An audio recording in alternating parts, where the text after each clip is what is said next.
తమిళనాడులో star hero Vijay స్థాపించిన Tamilaga Vetri Kazhagam TVK పార్టీలోకి వైసీపీ నాయకురాలు మాజీ మంత్రి రోజా చేరనున్నారు. జగన్ తనను పట్టించుకోకపోవడం, గతంలో చేసినట్లుగా కూటమిపై ఎక్కువ విమర్శలు చేస్తే ఆడుదాం ఆంధ్ర స్కామ్ బయటకు తీస్తారనే భయం ఉండడం, వైసీపీకి భవిష్యత్తు లేదు, తన నోటిదూల వల్ల వేరే పార్టీలోకి వెళ్లే అవకాశం కూడా లేకపోవడంతో ఇక ఏపీని వీడి తమిళనాడు రాజకీయాలపై దృష్టి సారించాలని నిర్ణయించుకున్నారు. ఇటీవల తమిళ ప్రేక్షకులకు మరింత దగ్గరయ్యేలా ఏపీలో వైసీపీని గాలి కుదిలేసి తమిళ సినిమాల్లో నటిస్తున్నారు. కొత్తగా ఒక టీజర్ కూడా విడుదలైంది.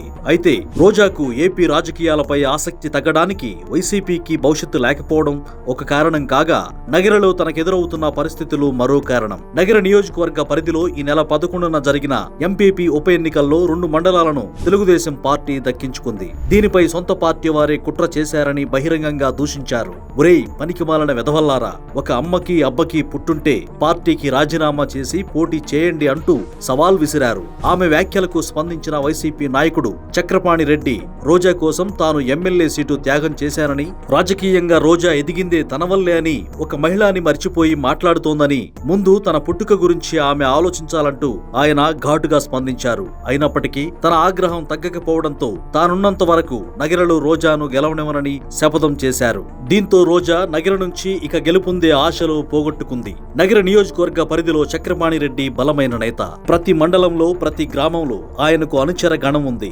2019 ఎన్నికల్లో జగన్ పిలిచి మరీ చెప్పడంతో ఆయన రోజా గెలుపునకు కృషి చేశారు. ఎప్పుడైతే మంత్రి పదవి వచ్చిందో అప్పటి నుంచి రోజా తన గెలుపునకు కారణమైన ప్రతి ఒక్కరిని దూరం పెట్టింది. అందుకే 2024 ఎన్నికల్లో చక్రపాణి రెడ్డి రోజా గెలుపునకు సహకరించలేదు. దీంతో రోజా మనకు వచ్చే ఎన్నికల్లో సీటివ్వరు, ఇచ్చినా గెలవం అనే నిర్ణయానికి వచ్చినట్లు తెలుస్తోంది. అప్పుడప్పుడు వచ్చి మాట్లాడకపోతే బాబాయ్కు పట్టిన గతే రోజాకు పడుతుందనే భయంతో మాట్లాడుతున్నట్లు సమాచారం. ఏది ఏమైనప్పటికీ గతంలో బై బై బాబు అంటూ హేళన చేసిన రోజాను నేడు టీడీపీ శ్రేణులు బై బై రోజా అంటూ వెటకారం చేస్తున్నారు.